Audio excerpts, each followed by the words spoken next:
ल good evening everybody. के छ खबर तिमीहरूको? ठिक छ? आवाज आइरहेको छ कि मेरो? आवाज आएको छैन? अच्छा सर अहिले आछ है? ठिक छ। ल अब आज हाम्रो चाहिँ लास्ट टपिक हो। आज हामीले रिकेट्सको बारेमा पढिन्छ र पास्ट क्वेसन चाहिँ हामीले सरल डिस्कस गरिन्छ हैन।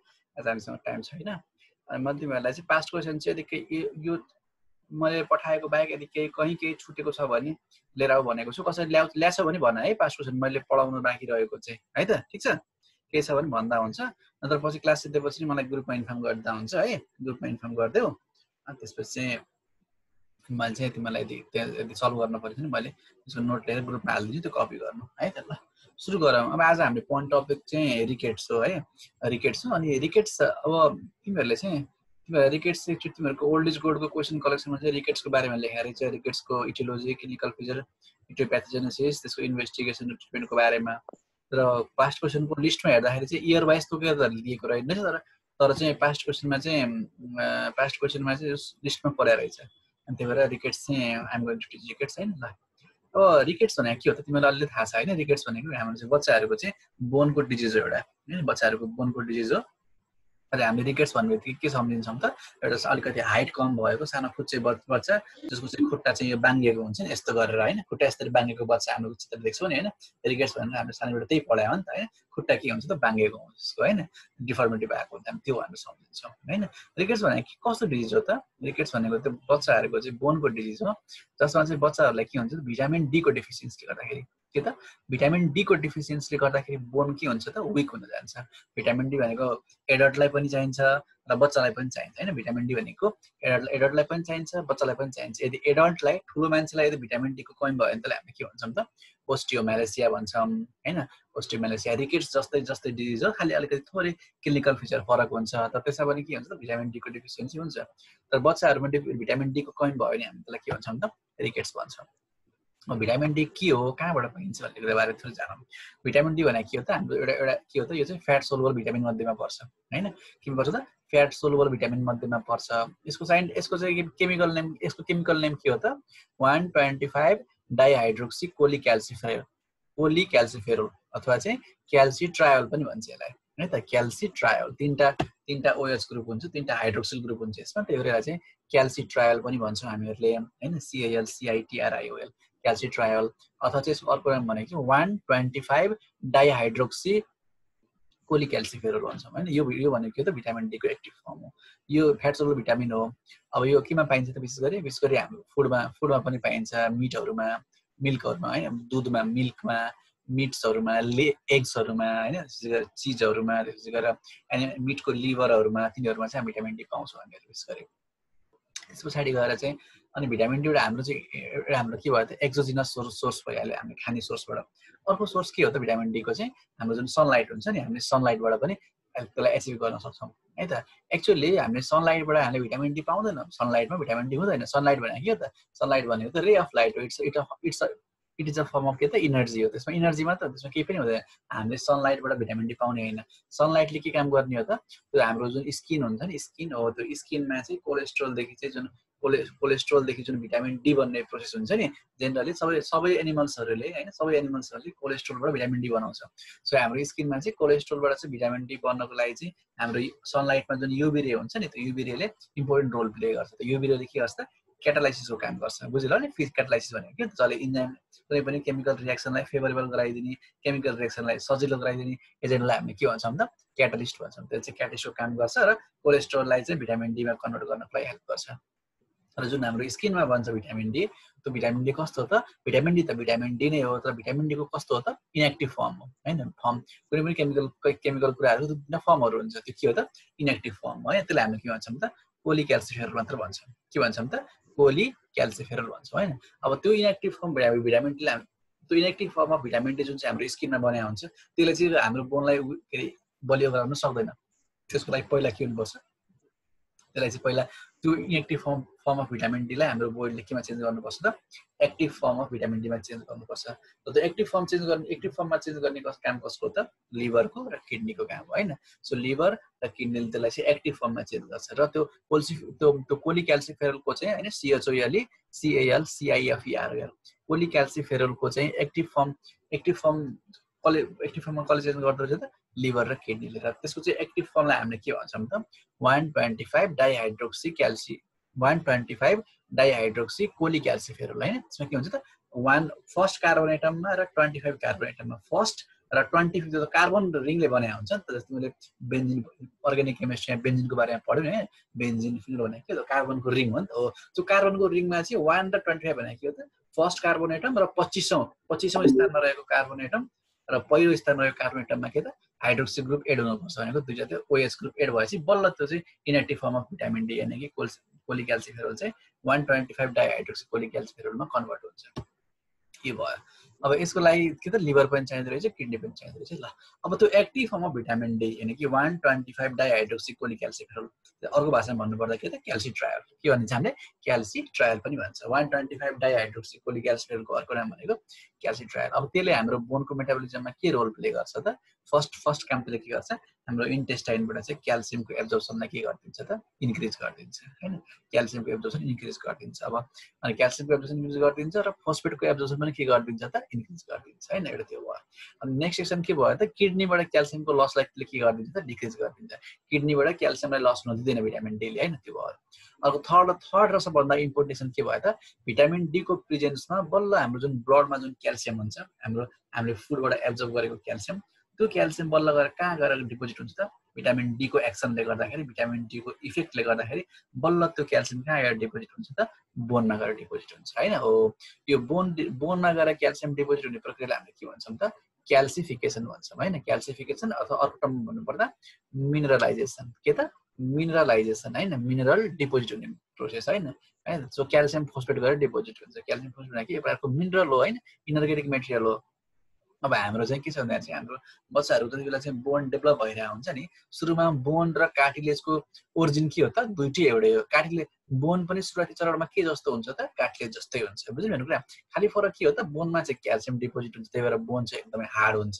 क्याल्सियम भनेको त इनर्गेनिक कुरा हो हैन जस्तो क्याल्सियम भनेको के त हामीले जुन सिमेन्टमा जुन प्लास्टर लगाउँछौं त्यो भनेको के त त्यसलाई त्यो प्लास्टर त क्याल्सियम सल्फेटहरु क्याल्सियमको साल्टले बनेको कुराहरु नि त हैन हामी प्लास्टर अफ प्यारिस भन्छौं हैन तिमीहरुले क्याल्सियमले बनेको कुरा हो क्याल्सियम जहिले पनि सेट भइसकेपछि एकदमै हार्ड हुन्छ क्याल्सियम भनेको एउटा इनर्गेनिक मेटेरियल हो त्यही भएर चाहिँ हाम्रो चाहिँ यदि हाम्रो चाहिँ कार्टिलेजमा यदि क्याल्सियम डिपोजिट भयो भने त केमा चेन्ज हुन्छ बोनमा चेन्ज हुन्छ त्यति नै फरक हो सो जहाँ हाम्रो बडीमा कार्टिलेज हुन्छ जस्तो यो इयरहरुमा नोजहरुमा के हुन्छ त यहाँ चाहिँ कार्टिलेज रहिरहन्छ किन यसमा क्याल्सियम डिपोजिट हुँदैन अब हाम्रो बोनहरुमा के हुन्छ क्याल्सियम खुट्टाको बोनहरुमा हैन फिमर ह्युमेरस फिमर रेडियस अल्ना हैन टिबिया फिबुला यिनीहरुमा के हुन्छ क्याल्सियम डिपोजिट हुन्छ त्यही भएर के हुन्छ हार्ड भइदिन्छ यिनीहरु हार्ड भएको भएर हाम्रो बडीको वेटलाई बियर गर्छ नि त हैन जस्तो पिलर त अलिकति हाम्रो सिमेन्टी भन्दा त पिलर त हार्ड हुनु पर्यो नि त बलियो हुनु पर्यो नि त हैन सो त्यही कारणले गर्दाखेरि त्यो भयो सो यसरी के हुन्छ त भिटामिन डी ले चाहिँ हाम्रो ब्लडको क्याल्सियमलाई गएर बोनमा गएर डिपोजिट गराइदिन्छ यो भयो जसले गर्दा बोन के हुन्छ त स्ट्रङ रहिरहन्छ बलियो रहिरहन्छ भिटामिन डी भएन भने के हुन्छ भिटामिन डी ले पनि र प्लस तिमीलाई एक्स्ट्रा नर्सको लागि चाहिँ प्याराथाइरोइड हार्मोन पनि कसले त प्याराथाइरोइड पनि त्यो भयो त्यसपछि गएर चाहिँ अब के छ भन्दा चाहिँ हाम्रो चाहिँ त्यसपछि गएर हामी चाहिँ भिटामिन डी को यदि हाम्रो कमी भिटामिन डी ले त डिपोजिट गर्ने काम गर्दैछ अब तिम्रो बडीमा यदि भिटामिन डी को कमी भयो तिम्रो बडीमा भिटामिन डी को कमी हुने दुईटा कारण भयो हैन सोर्स पनि दुईटा छ कारण पनि दुईटा भयो हैन भने सोर्स के हो त एउटा हामीले खाने फुड अर्को त सनलाइट हैन दुईटा कारण छ सो तिमीले के भयो त तिमीले त्यस फर एक्जाम्पल तिम्रो बडीमा भिटामिन डी को डिफिसियन्सी भयो या तिमीले भिटामिन डी भएको खानेकुराहरु खाएनौ जस्तो मिल्कहरु चीजहरु तिनीहरु खाएनौ तिमीले हैन त्यसै गरेर मिटहरु खाएनौ लिभर एनिमलको लिभरहरु एग्सहरु तिनीहरु खाएनौ र त्यो कारण भयो अथवा अर्को कारण के भयो त त्यो खाएनौ तिम्रो बडीले एब्जर्ब गर्न सकेन अथवा अर्को कारण के भयो त तिम्रो बडीले चाहिँ भिटामिन डी सिन्थेसाइज गर्न सकेन यानी कि तिमी सनलाइटमा तिमी के भएनौ त एक्सपोज भएनौ यो दुईटै कन्डिसनमा के हुन्छ होला त भन्दा चाहिँ सनलाइटमा तिमी एक्सपोज नभएपछि के हुन्छ होला त तिमी सनलाइटमा एक्सपोज नभएपछि चाहिँ हैन के भन्दा चाहिँ सनलाइटमा एक्सपोज नभएपछि तिम्रो स्किनले चाहिँ के छ त भिटामिन डी बनाउन सक्दैन हैन सो यही कारणले गर्दा या त तिमीले डाइटरी मेथडले खाना नखाएनौ भिटामिन डी लाई अथवा तिमीले चाहिँ घाममा एक्सपोज भएनौ जस्तो घाममा को मान्छे एक्सपोज हुँदैन एकदम लामो समयसम्म चिसो हुने मान्छेहरु चिसोमा बस्ने मान्छेहरु बाहिर जाँदैन नि त हैन सो त्यो कारण भयो अनि त्यसैगरी धेरै बेरसम्म घरमै गुम्सेर बस्ने मान्छेहरुमा हैन त्यो त्यस्तो मान्छेहरुमा के त भिटामिन डी को कमी हुने चान्स बढी हुन्छ ल त्यसपछि गएर चाहिँ हाम्रो के छ भन्दाखेरि चाहिँ यस्तो भयो है, तिमीले खाएन अथवा तिमीले चाहिँ तिम्रो घाममा गएन भने भिटामिन डी कमी हुन्छ। भिटामिन डी कमी भएपछि के हुन्छ, तिमीले अब भिटामिन डी कमी भएपछि के हुन्छ, तिमीले क्याल्सियम खाए पनि तिम्रो बोडीले क्याल्सियमलाई रिएब्जर्ब गर्न सक्दैन इन्टेस्टाइनदेखि। किन? क्याल्सियमलाई चाहिँ हाम्रो इन्टेस्टाइनदेखि एब्जर्ब गराउने काम कसको हो त? भिटामिन डी को हो। भिटामिन डी नै खाएन भने, मेरो आवाज बुझिरहेको छ नि? के प्रब्लम छ र? यतिको बोल्दा ठिक छ? सुनिन्छ? सुन्दैछ मेरो आवाज यतिको बोल्दाखेरि? अनि तिमीले यदि भिटामिन डी को कमी भयो भने के भयो, तिमीले क्याल्सियम खायो भने, तिमीले दुध दही माछा जति खायो भने, यदि तिम्रो बोडीमा भिटामिन डी कमी छ भने के हुन्छ, बच्चाको बोडीमा भिटामिन डी कमी छ भने उसको बोडीमा भएको उसको फुडा भएको क्याल्सियम चाहिँ एब्जर्ब गर्न पाउने भएन कि, यतिकै उसले खान्छ र त्यो स्टोरमा लस भएर जान्छ यतिकै हो। त्यो कारणले गर्दा उसको ब्लडमा क्याल्सियम र फस्फेटको लेभल पनि डिक्रिज हुने भयो, जसले गर्दा के भयो त उसको बोनमा चाहिँ एडिक्वेट मात्रामा क्याल्सियम डिपोजिट हुन पाउँदैन। अब क्याल्सियम डिपोजिट नभएपछि बोन के हुने भयो त? सफ्ट हुने भयो। किन? बोनलाई रिजिडिटी दिने, बोनलाई हार्डनेस दिने काम कसको हो त? क्याल्सियमको, मिनरलको काम होइन। सो त्यही कारणले अब क्याल्सियम नभएपछि बोन सफ्ट हुन्छ। अब त्यो बोन सफ्ट भएकै कारणले जति पनि सिम्टमहरू आउँछ नि हाम्रो रिकेट्समा, त्यही कारणले हाम्रो बोनमा, त्यही कारणले गर्दाखेरि के हुन्छ त, उसको चाहिँ डिफ्रेन्ट टाइप अफ सिम्टमहरू आउँछ। फर इक्जाम्पल अब बोनमा चाहिँ क्याल्सियम डिपोजिट नभएको भएर उसको चाहिँ त्यो बच्चाको हाइट के हुने भयो त? डिक्रिज हुने भयो। बच्चाको त पुड्के चाहिँ हुने भयो होइन, बच्चाको लम्बाइ बढ्न सक्ने भएन, एउटा यो हुने भयो। अनि बोनमा अब बोन सफ्ट भएको भएर के हुन्छ, बोन सफ्ट भएको भएर हाम्रो बोडीको वेट बियर गर्ने कसले हो भन त? हाम्रो बोडीको वेट धाम्ने कसले हो? हाम्रो त यो हाम्रो खुट्टाले हो नि त होइन, हाम्रो थाइले र हाम्रो कसले हो त? हाम्रो चाहिँ लेग्सले हो, यानि कि हाम्रो चाहिँ फिमर बोनले, त्यसपछि गएर टिबिया बोनले हो। सो तिमीले यदि रिकेट भएको बच्चा उभियो भने के हुन्छ, उसको बोडीको वेट चाहिँ जुन टिबिया र फिमर जुन चाहिँ विक परेको हुन्छ, त्यसले के हुन्छ, त्यसको वेटलाई तान्न सक्दैन र बोन पनि के हुन्छ, सफ्ट हुन्छ, जसले गर्दा उसको खुट्टा के हुन्छ त, सिधा हुनुपर्ने थियो यसरी बाङ्गो भइदिन्छ क्या, बुझ्यो नि? किन? वेट धान्न नसकेको भएर, किन? कमजोर छ नि त। जस्तो घरको पर्खाल कमजोर भयो भने के हुन्छ, घरैतिर जुक्छ, घरैतिर बाङ्गो टेङ्गो हुन्छ नि त, सेम हो क्या।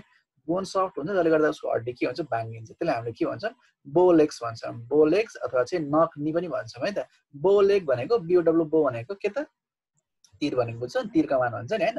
हो त्यो तीरलाई हामीले के भन्छ, उसको चाहिँ खुट्टाको हड्डी चाहिँ बाङ्गेर कस्तो हुन्छ त, यस्तो तीर जस्तो भइदिन्छ, एङ्गल भइदिन्छ, फोटो देखाउँछ भने। सो बोलेग हुन्छ। त्यसलाई अर्को टर्ममा चाहिँ नक नी पनि भन्छ, कियानोसिके नक निज पनि भन्छ नि, खुट्टा बाङ्गिन्छ। त्यो अरू सिम्टम पनि देखा पर्छ। त्यो बच्चाको चाहिँ भर्खर जन्मेको बच्चाको चाहिँ होइन के हुन्छ, यो तालु कस्तो हुन्छ त, सफ्ट भइरहन्छ।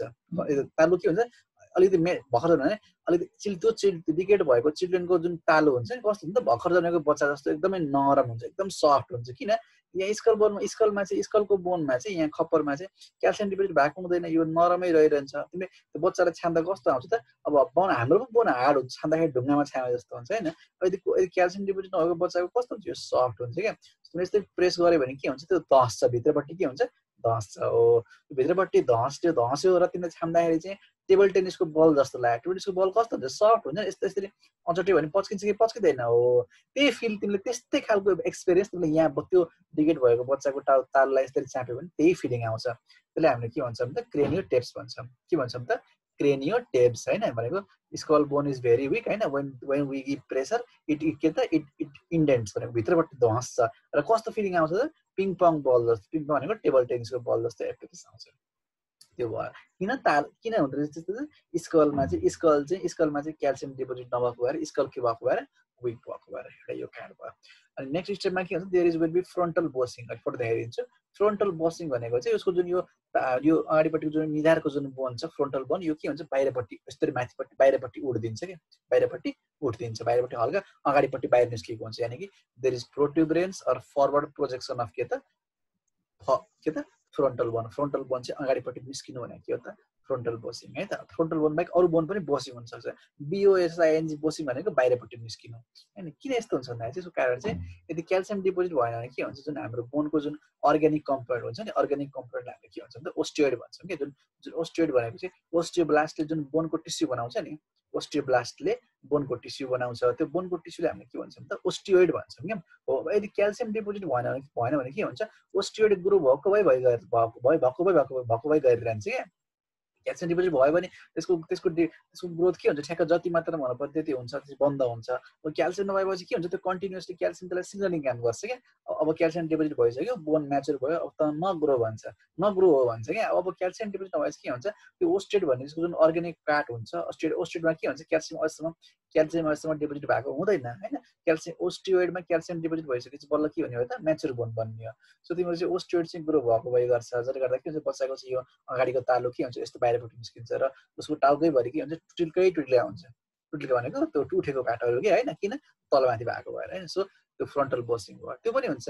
अनि त्यही अब ओस्टियोइड चाहिँ ओभरग्रोथ भएको भएर उसको चाहिँ यो रिस्टहरू पनि के हुन्छ अलिकति इन्लार्ज हुन्छ। रिस्टहरूको इन्डहरू, नीको इन्डहरू के हुन्छ अरू बच्चाको कम्पेरिजनमा यो रिस्ट के हुन्छ चौडा भइदिन्छ कि अलिकति के हुन्छ यस्तो बाहिरपट्टि हल्का चौडा भइदिन्छ। यसको कम्पेरिजनमा यो रिस्ट के हुन्छ चौडा भइदिन्छ किन ड्यु टु ओभरग्रोथ अफ द ओस्टियोइड एकदमै बढी ग्रो भइदिन्छ क्याल्सियम नपाएको भएर।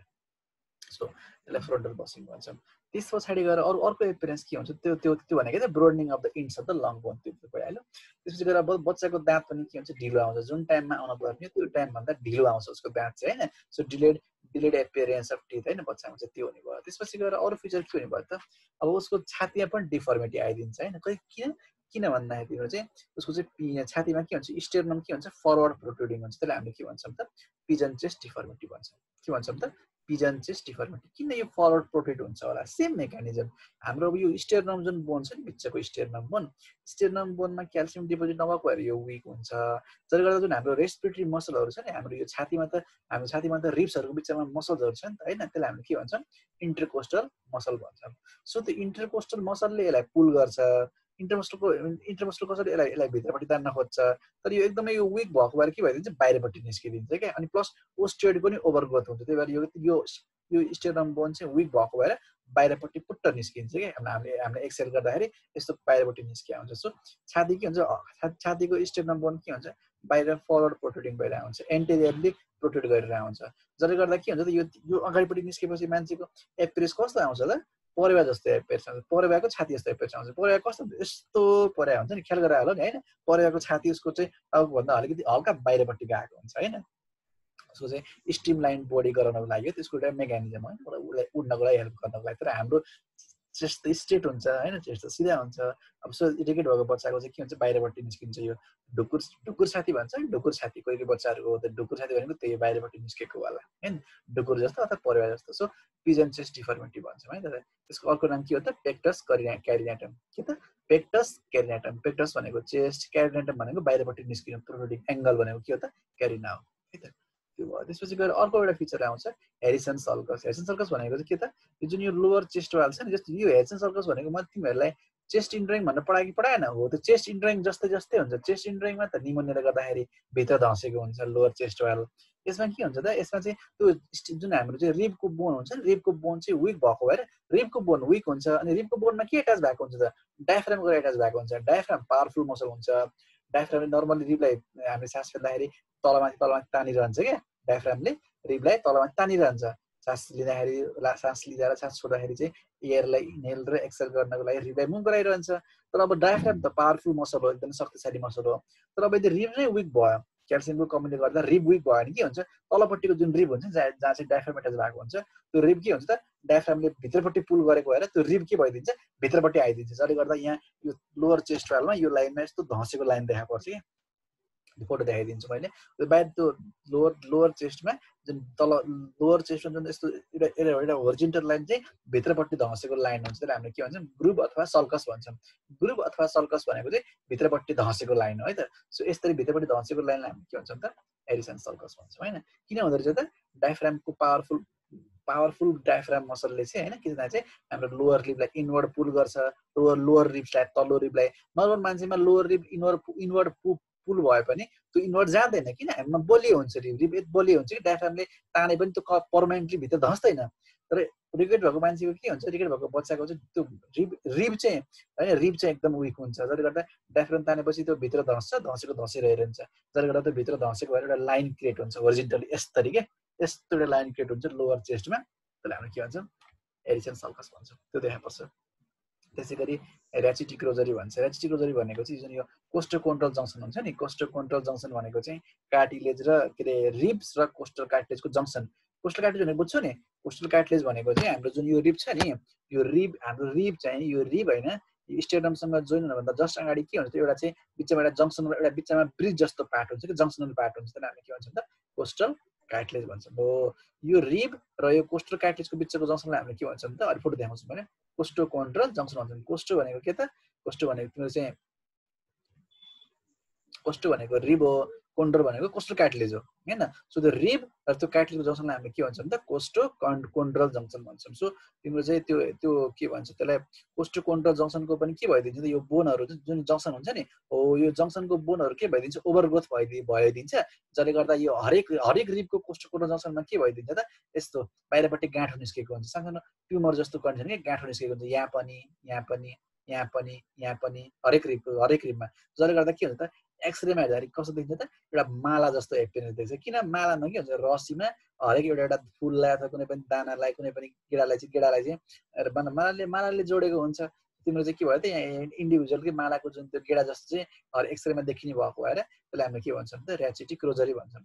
रोजरी भनेको चाहिँ माला हो, माला जस्तो एपियरेन्स आउँछ हरेक रिबमा उठेको भएको भएर एक्सरेमा। अनि र्याचिटिक भनेको चाहिँ रिकेटमा हुने कन्डिसन, रिकेटको अर्को नाम के हो त र्याचिटिक है त, रिकेटमा हुने माला जस्तो एपियरेन्सलाई हामीले के भन्छौँ त र्याचिटिक रोजरी। अलि फोटो देखाउँछु मैले, त्यो भयो। अनि त्यो बाहेक अरू डिफरेन्ट भनेको बोल एक्स र नक्नी हुने भयो होइन, बोन विक भएको भएर खुट्टाहरू यस्तो भित्रपट्टि धस्ने भयो, यो भयो बच्चाको हाइट कम हुने भयो होइन। अनि त्यो बाहेक चाहिँ बच्चाको बोन विक हुने भएको भएर चाहिँ बारम्बार चाहिँ प्याथोलोजिकल फ्र्याक्चर पनि हुनसक्छ है त, यसो क्लिनिकल फिचर भयो। अब इन्भेस्टिगेसन त के छ त, हामीले रिकेट भनेको एउटा क्लिनिकली पनि डायग्नोसिस गर्न सकिन्छ, र यदि कन्फर्म गर्न पर्यो भने सबभन्दा इम्पोर्टेन्ट इन्भेस्टिगेसन के भयो त एक्सरे। त्यो पार्टको हामीले एक्सरे गर्नु पर्यो। र रिकेटले जेनरली सब मोस्ट कमनली चाहिँ यो नी जोइन्टको वरिपरिको बोनलाई र रिस्ट जोइन्टको वरिपरिको बोनलाई बढी एफेक्ट गर्छ। त्यही भएर तिमीले के अरे नीको एक्सरे र रिस्टको एक्सरे गर्नै पर्छ मिनिमम, त्यो बाहेक अरू पनि बोनको पनि एक्सरे गर्नुपर्छ। त्यो भयो। त्यसपछि गएर तिमीले चाहिँ भिटामिन डीको लेभल पनि चेक गर्न सक्छौ, भिटामिन डी र क्याल्सियम फस्फेट लेभल चेक गर्छौ। रिकेट भएको बच्चामा भिटामिन डीको लेभल के हुन्छ, कम भएको हुन्छ। क्याल्सियम र फस्फेट के हुन्छ, नर्मल पनि हुनसक्छ, घटेको पनि हुन्छ, तर बढेको चाहिँ हुँदैन है त। त्यो भयो। अब ट्रिटमेन्ट सजिलो छ, रिकेट भनेको भिटामिन डी को डिफिसियन्सी हो। सो तिमीले ट्रिटमेन्टमा के दिन्छौ, तिमीले आर्टिफिसियल भिटामिन डी तिमीले चाहिँ औषधिको रूपमा दिन्छौ होइन। सुरुमा तिमीले एकदमै हाई डोज दिन्छौ होइन, सुरुमा तिमीले एकदमै हाई डोज 6 लाख युनिट दिन्छौ, तिमीले 6 लाख आयु फर्स्ट डोजमा आउने बित्तिकै तुरन्त खुवाइदिइहाल्ने। त्यसपछि गएर 200 देखि 400 युनिट चाहिँ डेली खुवाइदिने होइन, 2 महिनासम्म डेली खुवाउने। त्यो भए चाहिँ के हुन्छ, अब रिकेट हिलिङ हुन थाल्छ, अब क्याल्सियम डिपोजिट हुन थाल्छ। अब के हुन्छ, अब त्यहाँ ओसिफिकेसनको प्रोसेस के हुन्छ त सुरु हुन्छ, यानि कि क्याल्सियम डिपोजिट भएर बोन बन्ने प्रक्रिया के हुन्छ सुरु हुन्छ। सो तिमीले चाहिँ सुरुमा 6 लाख दिने, त्यसपछि गएर डेली चाहिँ 2 महिनासम्म चाहिँ 200 देखि 400 युनिट तिमी भिटामिन डी दिने। त्यसको अलावा चाहिँ तिमीले चाहिँ क्याल्सियम र फस्फेट पनि तिमीले चाहिँ सप्लिमेन्टेसन गर्नु पर्यो। बोन डिपोजिट हुनुको लागि चाहिँ तिमीले क्याल्सियम र फस्फेट पनि तिमीले डिपोजिट गरिदिनु पर्यो। ठिक छ, त्यो भयो। सुरुमा मेडिकल ट्रिटमेन्ट गर्ने, यानि कि रिकेट्समा भिटामिन डी क्याल्सियम र फस्फेट दिएर ट्राई गर्ने। यसले करेक्ट भयो भने भयो, भएन भने त यदि भएन भने तिमीले फेरि अर्को डोजेसबाट एकपल्ट रिपिट गर्ने। र कहिलेकाहीँ के भयो चाहिँ रिकेटको बच्चाहरू ढिलो आइदिन्छ कि हस्पिटलमा, जसले गर्दा के हुन्छ उनीहरूमा डिफर्मिटी भइसकेको हुन्छ, जस्तो फर इक्जाम्पल नक्नी भइसकेको हुन्छ, खुट्टाको हड्डी बाङ्गिसकेको हुन्छ। त्यस्तो कन्डिसनमा तिमीले अपरेसन गरेर त्यो बाङ्गेकोलाई सिधा गर्नु पर्यो नि त हो। त्यसलाई हामीले के भन्छौँ त करेक्टिभ ओस्टेटोमी भन्छौँ। त्यो सर्जरीलाई हामीले के भन्छौँ त करेक्टिभ ओस्टेटोमी होइन। चोटपटक लागेर अथवा चाहिँ डेभलपमेन्टल एब्नर्मालिटी भएर बाङ्गो टेढो भएको हड्डीलाई सिधा गर्ने, काटेर पहिला हड्डीलाई काट्ने र काटेर सिधा गर्ने प्रक्रियालाई हामीले के भन्छौँ त करेक्टिभ ओस्टेटोमी होइन। करेक्टिभ भनेको करेक्सन गर्ने, ओस्टेटोमी भनेको बोनलाई काटेर फेरि रिअर्गनाइज गर्ने प्रक्रिया है त। सो करेक्टिभ ओस्टेटोमी तिमीले गर्नुपर्छ। त्यो बाहेक तिमीले स्प्लिन्ट पनि लगाउन सक्छौ। त्यो अब यदि हल्का फुल्का बाङ्गेको छ भने तिमीले केही समयसम्म स्प्लिन्ट भनेको त्यो सपोर्ट बोनलाई चाहिँ अलिकति तन्काउने स्टेजलाई हामीले के भन्छौँ त स्प्लिन्ट भन्छौँ। स्प्लिन्ट लगाएर पनि त्यसलाई चाहिँ के छ भन्दाखेरि तिमीले चाहिँ सिधा पार्न हेल्प गर्न सक्छौ। त्यो स्प्लिन्टले भएन भने तिमीले अपरेसन गर्नै पर्छ। ल यसको स्लाइड थोरै हेरेर कस्तो हुँदो रहेछ के भन्ने कुरा है। ध्यान देऊ है, ध्यान देऊ। आज म एकदम फास्ट पढाउँछु, त्यही भएर ध्यान देऊ। रेकर्डिङ छँदैछ, अन्त रेकर्डिङ हेर्नु ल।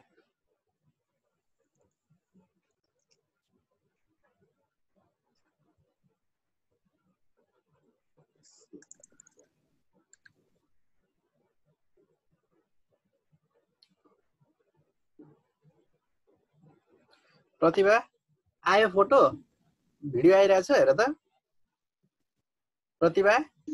हजुर सर देखा। बच्चाहरुमा के कुरा एब्नर्मालिटी छ हेर त। यो बच्चाहरुको हाइट बढेको छैन एउटा कुरा हो किन। अरु कुरा के छ, खुट्टा कस्तो छ, बाङ्गो छ कि छैन हेर त। खुट्टा बाङ्गो छ हैन यसलाई हामीले के भन्छौँ त बो लेग भन्छौँ तीर जस्तो कि छैन तीर सिधा हुँदैन नि त तीर कस्तो हुन्छ यस्तो सी शेपमा हुन्छ नि त हैन सो तीर जस्तो बाङ्गो भएको बेला हामीले के भन्छौँ त बो लेग भन्छौँ हैन बो भनेको तीर लेग भनेको खुट्टा देखिरहेको छ रिकेट भएको बच्चा खुट्टा कस्तो हुँदो रहेछ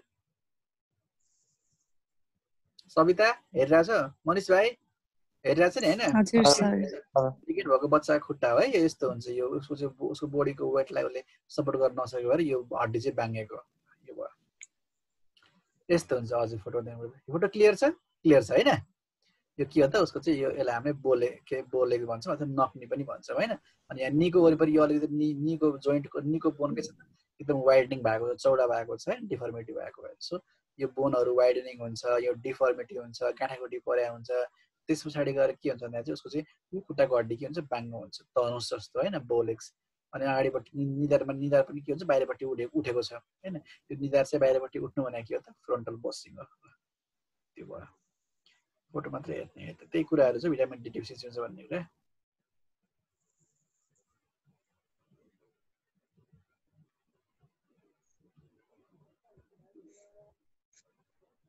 ल यो के हो त हेर त अघि मैले भन्थे enlargement of the ends of the wrist यो रिस्टको जुन जोइन्ट छ रिस्टको बोनहरूको जुन इन्डिङ हुन्छ इन्डिङ पोइन्टहरू यो रिस्टको बोनको हैन यसको के हुन्छ इन्लार्ज भएको हुन्छ किन due to over growth of the osteoid भन्ने जुन बोनको जुन अर्ग्यानिक पार्ट हुन्छ त्यसको चाहिँ ओभर ग्रोथ भएको भएर यहाँ हातहरूमा गाँठागुठी डेभलप हुन्छ क्या है त यो सो यो हुन्छ हाम्रो हातको चाहिँ यो बाहिर गाँठागुठी डेभलप हुन्छ त्यो भयो अब हेर अब यो हामीले यसलाई के भन्छौँ त यो खुट्टा बाङ्गिने डिजिजको मेडिकल नेम भनेको के हो त जिनु भ्याल्गम र जिनु भ्यारम हैन जिनु भ्याल्गम र जिनु भ्यारम भ्याल्गममा के हुन्छ त भ्याल्गममा तिम्रो डिस्प्लेसमेन्ट कता हुन्छ त ल्याटरली हुन्छ यसमा चाहिँ मिडियली हुन्छ है त ल हेर एङ्गल के हुन्छ एङ्गल यसमा तिम्रो मिडियलतिर भएको हुन्छ यसमा के हुन्छ ल्याटर साइडतिर एङ्गल भएको हुन्छ सो जिनु भ्याल्गम र जिनु भ्यारम है त यही नै हो यसको मेडिकल टर्म भनेको जिनु भ्याल्गम एउटा भित्रपट्टि जान्छ एउटा बाहिरपट्टि जान्छ है त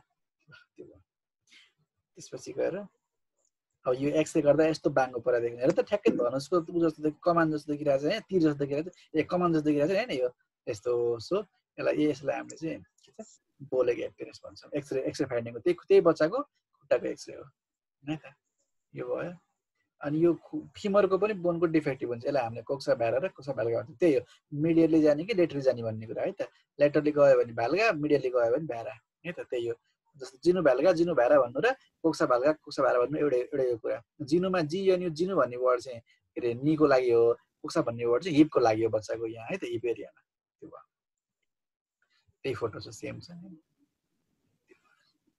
अब यो के हो त क्रेनियोटेप्स भनेको के त क्रेनियोटेप्स भनेको softening of the cranial bone हैन detected by applying pressure in the occipital or the parietal bone यो पेराइटल बोनमा अथवा चाहिँ असिपिटल बोनमा तिमीले यस्तै च्याप्यो भने चाहिँ यो के हो त टेबल टेनिसको बल हो कि हैन हो यो टेबल टेनिसको बल जस्तो एपियरेन्स आउँछ एकदम गिलो हुन्छ छान्दाखेरि भित्र धस रहिरहन्छ धस रहन्छ इलास्टिक हुन्छ दब्छ अनि फर्केर आउँछ तर नर्मल बच्चाको त्यस्तो हुँदैन नि त हैन खडा हुन्छ तिमीले यस्तो च्याप्यो भने त भित्र गल्छ र गल्दैन गल्नु भएन नि त हैन त्यो भयो त्यो क्रेनियोटेप्स भनेको कुरा त्यही है त त्यो भयो त्यसपछि गएर चाहिँ अब रेजिस्टिक रोजरी भनेको त्यही हो हैन वाइडनिङ अफ द कोस्टोकोन्ड्रल जङ्सन के हो त वाइडनिङ हुन्छ फोटो यहाँ क्लासिक एकदम राम्रो फोटो छ यही हो हेर फोटो देखिरहेछौ हैन यो के हो त यो निप्पलदेखि तेरो यो जुन यो लाइन छ नि यो के हो त कोस्टोकोन्ड्रल जङ्सन हो बुझ्यौ मेरो कुरा यो के हो त कोस्टोकोन्ड्रल जङ्सन हो र यो यतापट्टिको यो रिब हो यतापट्टिको यो साइडको के हो त कोस्टल कार्टिलेज हो है त सो तिम्रो चाहिँ यो कोस्टल कार्टिलेज र रिबको बिचको जुन जङ्सन छ यो जङ्सन हो यो जङ्सनमा के भइदियो नि त यो बोन ओभरग्रोथ भएको भएर यो माला जस्तो यस्तो लामो एपियरेन्स आइदिन्छ क्या मालामा जुन फुललाई चाहिँ जुन मालामा चाहिँ जुन फुललाई चाहिँ धागोले उनेको हुन्छ त्यस्तै गरी यसमा चाहिँ यो इन्डिभिजुअल पोस्टोकोन्ड्रल जङ्सनको बोन चाहिँ इन्लार्ज भएको हुन्छ सो यस्तो एपियरेन्स आउँछ यो क्रिस्चियनहरूले जुन यो जप छ नि यसलाई के भन्छ त यिनीहरूको क्रिस्चियनहरूले जप्ने मालालाई रोजरी भन्छ ROSARY हैन जस्तो बुद्धिस्टहरूले पनि ओम माने पेमे गर्दाखेरि त्यो जपिरहेको हुन्छ पण्डितहरूले जपिरहेको हुन्छ नि हैन त्यो जप्ने मालालाई यस्तो भन्छौँ हामीले हैन 108 त कतिवटा हुन्छ हैन हो त्यस्तै यहाँ एपियरेन्स आउँछ यसलाई हामीले रोजरी भन्छौँ यसको एक्सरेमा यस्तो देखिन्छ कि एक्सरे इन्डेक्स यसको ठिकै छ के भयो अब अनि अरु के भन्छ हेरिसन ग्रुप हेर त हेरिसन ग्रुप भने के रहेछ बुझ्यौ नि हेर त हो यहाँ खाल्टो परेको छैन हेरौ खाल्टो परेको हेरौ बच्चाको लोअर चेस्टमा खाल्टो परेको हेरेन हेऱ्यो होला नि आउँदा छैन र बोल्दैन त लोअर केसमा जुन यो खाल्टो परे हुन्छ नि हो यो ग्रुपलाई हामीले के भन्छौँ त हेरिसन सल्कस भन्छौँ सल्कस भनेको डिप्रेसन एउटा लाइनको एउटा लाइनमा एउटा स्ट्रेट लाइनमा अथवा कर्भ लाइनमा कुनै पनि चिज भित्र धस्नु भने के हो त सल्काइ हो है त सल्कस हुनु यो भित्र धस्छ किन रहेछ कारण चाहिँ डायफ्रामले चाहिँ यो लोअर यो कमजोर रिबलाई चाहिँ भित्रपट्टि तानेको भएको भएर नर्मली यो बाहिरपट्टि निस्किया हुन्छ यहाँ खाल्टो हुँदैन त्यही भएर थिकनिङ हुन्छ हैन वाइडनिङ हुन्छ त्यही कुराहरु अब त्यस्तै बच्चाहरुको चाहिँ एक्सरेमा यस्तै एपियरेन्स देख्छ हैन यो चौडा भएको हुन्छ त्यही भएर ट्रिटमेन्ट पछि यस्तो हुन्छ हैन यो पहिला यस्तो यो ग्याप थियो यो ग्याप भरेर आउँछ बिस्तारै है त यो ग्याप भरेर आउँछ त्यो भयो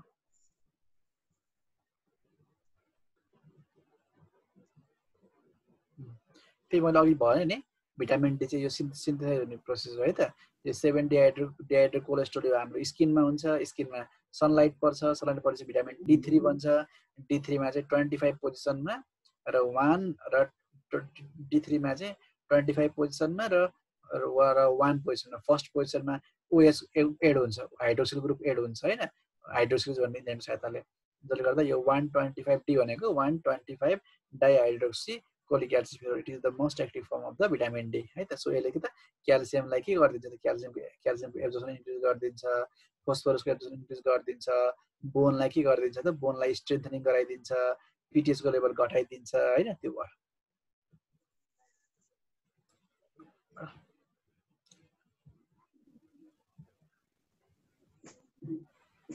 त्यही कुरा हो पनि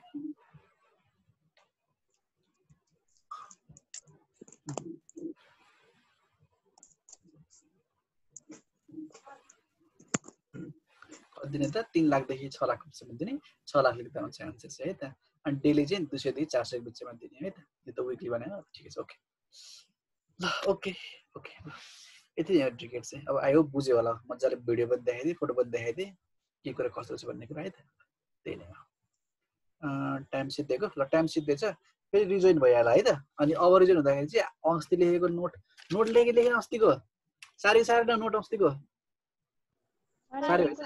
साह्रै हुन्छ नोट नचारेको मान्छे घर अफ गरेर बस्दा नि हुन्छ केही काम छैन किन क्वेसन लेखाइदिएको छु क्वेसन अब आफूले पढ्दाखेरि तिमीले पढ्नु पर्यो नि त त्यही भएर नोटलाई अगाडि राख है त अब नेक्स्ट सेसनमा ल यो सेसन इन्ड भयो टाइम सक्यो फेरि त्यही लिङ्कमा सेम लिङ्कमा सबैजना जोइन हो है हुन्छ तुरुन्तै है ठीक छ